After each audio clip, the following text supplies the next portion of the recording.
প্রমাণও করেছে। প্রিয় গণমাধ্যম কর্মীগণ, আসুন আমরা সবাই মিলে এনসিপি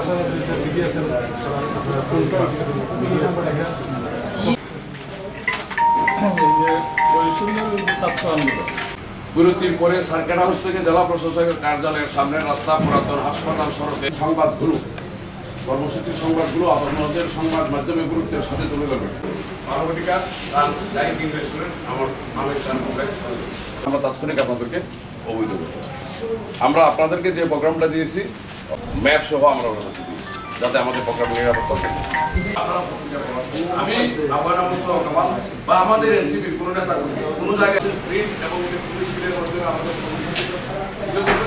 আমরা একটা বাহিনী সবাইকে দোষারোপ করছেন যে তারা রাজনৈতিক দল জাতীয় নাগরিক পার্টি এনসিপি সারা বাংলাদেশে জুলাই পদযাত্রা কর্মসূচি পালন করে যাচ্ছে।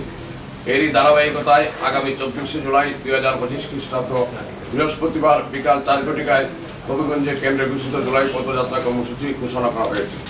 প্রিয় বন্ধুগণ, এই পদযাত্রায় উপস্থিত থাকবেন জুলাই গণঅভ্যুত্থানের অন্যতম প্রধান নেতা জাতীয় নাগরিক পার্টি এনসিপির সুযোগ্য আহ্বায়ক জননেতা নাহিদ ইসলাম।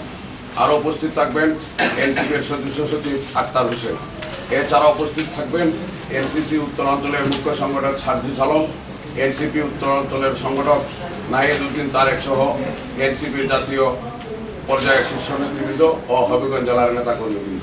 প্রিয় বন্ধুরা, এনসিপি বিশ্বাস করে একটি জাতির প্রকৃত শক্তি হল জনগণ, বিশেষ করে তরুণ সমাজ ও ছাত্র সমাজ। তাদের ইস্পাত কঠিন মনোবল এবং সম্মিলিত প্রয়াসই পারে যে কোনো প্রশাসনকে পরাভূত করতে। পরিবর্তনের ধারা প্রতিষ্ঠা। এই পদযাত্রা কেবল একটি মিছিল নয়, এটি আমাদের অধিকার আদায়ের প্রতিজ্ঞা, গণতান্ত্রিক মূল্যবোধের পুনরুত্থানের ডাক এবং ভবিষ্যতের সমৃদ্ধ বাংলাদেশ গড়ার পথে একটি সাহসী পদক্ষেপ। নিম্নে হবিগঞ্জ এনসিপির কর্মসূচির রূপক দেওয়া হল। আমরা এখন পর্যন্ত এই ধরনের কোনো প্রতিবন্ধকের আশঙ্কা করি নাই, তবে কিছু কিছু লোক ফ্যাসিস্ট হাসিনা সরকারের কিছু কিছু নেতাকর্মী, আমরা জানি না তারা কেউ দেশে না বিদেশে আছে, ফেসবুকের মাধ্যমে যে একজন আমাদেরকে হুমকি দিয়েছে যে আমাদের একটা স্ট্যাটাসে যে হবিগঞ্জবাসীও গোপালগঞ্জের মতন ট্রেন দেখবে। আমরা মনে করছি এটা একটা হুমকি, আমরা এটা এই ব্যাপারে প্রশাসনকে অবহিত করছি।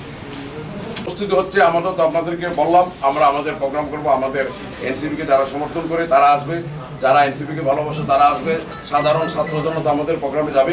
এই জায়গায় আমাদেরও যারা স্বেচ্ছাসেবক বাহিনী আছে তারাও থাকবে। আমরা আশা করি আমরা একটা নতুন রাজনৈতিক দল, আমরা আমাদের নেতৃত্বে যাদের নেতৃত্বে এনসিপি গঠিত হয়েছে, এই নাহিদ ইসলাম, সার্জিস আলম, আক্তার হোসেন তারা সহ আপনারা জানেন তাদের নেতৃত্বে এই নাহিদ ইসলামের এক দফা কর্মসূচি ঘোষণা এই নাহিদ ইসলামী শহীদ দাঁড়িয়ে করেছেন এবং ফ্যাসিস্ট হাসিনা সরকার পতন হয়েছে।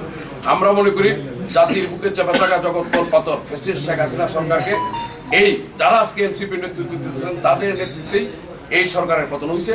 তাদের ডাকে সাড়া দিয়ে সারা দেশবাসী জনগণ বিভিন্ন রাজনৈতিক সামাজিক সাংস্কৃতিক সংগঠন অংশগ্রহণ করছে, নেতৃত্ব দিয়েছে আজকে আমাদের নেতা নাহিদ ইসলাম সহ অন্যরা। আমরা মনে করি আমাদের সাথে দেশবাসী আছেন এবং হবিগঞ্জ জেলার প্রতিটি রাজনৈতিক দল ফ্যাসিস্ট আওয়ামী লীগ এবং তার দূষণ ছাড়া আমরা মনে করি, আমরা বিশ্বাস করি প্রতিটি রাজনৈতিক দল, সামাজিক শক্তি এবং সাধারণ জনগণ, ছাত্র জনতা আমাদের প্রোগ্রামটা যাতে সফল হয় তারা এইভাবেই আমাদেরকে দেখবে এবং তাদের অনেকের সাথে আমাদের কথাবার্তা এইভাবে হচ্ছে।